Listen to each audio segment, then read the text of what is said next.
ನಮಸ್ಕಾರ ಸ್ನೇಹಿತರೆ. ಮಲಯಾಳಂ ನಟ ಬಾಲ 42ನೇ ವಯಸ್ಸಿನಲ್ಲಿ 24 ವರ್ಷದ ಕೋಕಿಲ ಎಂಬುವರನ್ನ 4ನೇ ಬಾರಿಗೆ ವಿವಾಹವಾಗಿದ್ದಾರೆ. ಈ ಹಿಂದೆ 3 ಮದುವೆಯಾಗಿದ್ದ ಬಾಲ ಕೊನೆಗೂ ತಮ್ಮ ಸಂಬಂಧಿ ಕೋಕಿಲಾಳಲ್ಲಿ ಪ್ರೀತಿ ಕಂಡುಕೊಂಡಿದ್ದಾರೆ. ಒಂದಲ್ಲ ಎರಡಲ್ಲ, ಆ ಸಿನಿಮಾ ನಟ ಹಾಗೂ ನಿರ್ದೇಶಕ ಆಗಿದ್ದು ಬರೋಬ್ಬರಿ 3 ಮದುವೆ. ಆದರೆ ಈ 3 ಮದುವೆಯಲ್ಲೂ ಆತನಿಗೆ ಸಂತೃಪ್ತಿ ಸಿಗದ ಕಾರಣಕ್ಕೆ ತನ್ನ 42ನೇ ವಯಸ್ಸಿನಲ್ಲಿ 4ನೇ ಬಾರಿಗೆ ಹಸೆಮಣೆ ಏರಿದ್ದಾರೆ. ಈ ಬಾರಿ ಅವರು ಮದುವೆ ಆಗಿರುವ ಹುಡುಗಿ ಅವರಿಗಿಂತ 18 ವರ್ಷ ಚಿಕ್ಕವರು.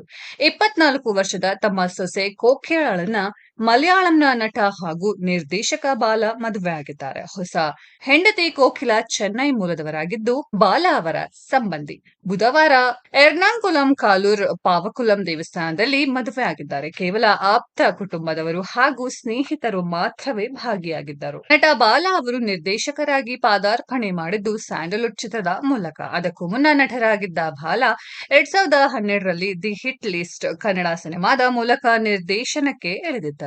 ಕನ್ನಡ ಹಾಗೂ ಮಲಯಾಳಂ ಭಾಷೆಯಲ್ಲಿ ನಿರ್ಮಾಣವಾಗಿದ್ದ ಈ ಸಿನಿಮಾದಲ್ಲಿ ಡಿಸಿಪಿ ವಿಕ್ರಮ್ ರಾಥೋಡ್ ಪಾತ್ರದಲ್ಲಿ ನಟಿಸಿದ್ದರು. ಆದರೆ ಈ ಸಿನಿಮಾದ ನಾಯಕ ನಟರಾಗಿದ್ದ ಧ್ರುವ ಶರ್ಮಾ ಈಗಿಲ್ಲ. 2017ರ ಆಗಸ್ಟ್ 1ರಂದು ಹೃದಯಾಘಾತದಿಂದ ಇವರು ಸಾವು ಕಂಡಿದ್ದರು. ನಾನು ರಾಜನಂತೆ ಬದುಕುತ್ತೇನೆ ಮತ್ತು ಅವಳು ರಾಣಿಯಂತೆ ಬದುಕುತ್ತಿದ್ದಾಳೆ. ಎಲ್ಲವೂ ಚೆನ್ನಾಗಿದೆ. ಯಾರಿಗಾದರೂ ನನ್ನನ್ನು ನೋಡಿ ಹೊಟ್ಟೆ ಕಿಚ್ಚು ಬಂದರೆ ಅದು ಅವರ ತಪ್ಪು. ಅಸೂಯೆ ಪಡುವ ಜನರು ಎಲ್ಲದರಲ್ಲೂ ಮತ್ತು ಪ್ರತಿಯೊಬ್ಬರಲ್ಲೂ ನ್ಯೂನತೆಗಳನ್ನ ನೋಡ್ತಾರೆ. ಕೋಕಿಲಾ 24 ವರ್ಷ ವಯಸ್ಸಿನವಳು ಮತ್ತು ಕೆಲವು ಸಮಯದಿಂದ ನನ್ನೊಂದಿಗೆ ಇದ್ದಳು. ಆದರೆ ಆಕೆಯ ನಿಜವಾದ ಪ್ರೀತಿ ನನಗೆ ತಡವಾಗಿ ಅರಿವಾಯಿತು. ಆಗ ಕೋಕಿಲಾ ತಮ್ಮ ಭಾವನೆಗಳನ್ನ ಡೈರಿಯಲ್ಲಿ ಬರೆದಿದ್ದಾರೆ. ಆ ಡೈರಿ ಓದಿದ ನಂತರ ನಾನು ಅವಳನ್ನ ಮದುವೆಯಾಗಲು ನಿರ್ಧರಿಸಿದೆ ಎಂದಿದ್ದಾರೆ ಎಂದು ಬಾಲ ಹೇಳಿದ್ದಾರೆ.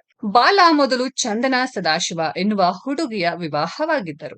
2008ರಲ್ಲಿ ನಡೆದ ವಿವಾಹ 2009ರಲ್ಲಿ ಮುರಿದು ಬಿದ್ದಿತ್ತು. ಆ ಬಳಿಕ 2010ರಲ್ಲಿ ಗಾಯಕಿ ಅಮೃತ ಸುರೇಶ್ರನ್ನ ವಿವಾಹವಾಗಿ 2019ರಲ್ಲಿ ವಿಚ್ಛೇದನ ಪಡೆದರು. ಈ ಮದುವೆಯಿಂದ ಅವರು ಒಂದು ಮಗಳನ್ನ ಹೊಂದಿದ್ದಾರೆ.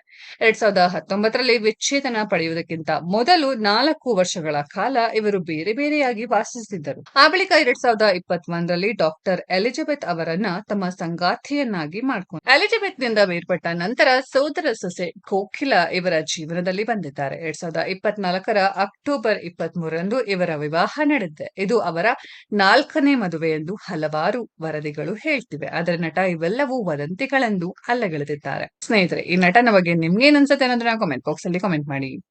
ಈ ವಿಡಿಯೋ ಇಷ್ಟ ಆಗಿದ್ರೆ ಲೈಕ್ ಮಾಡಿ, ಶೇರ್ ಮಾಡಿ, ಚಾನೆಲ್ ನ ಸಬ್ಸ್ಕ್ರೈಬ್ ಮಾಡಿ, ಪಕ್ಕದಲ್ಲಿ ಇರೋ ಬೆಲ್ ಐಕಾನ್ ನ ಹಿಟ್ ಮಾಡಿ. ಮುಂದಿನ ವಿಡಿಯೋದಲ್ಲಿ ಭೇಟಿಯಾಗೋಣ. ಧನ್ಯವಾದಗಳು.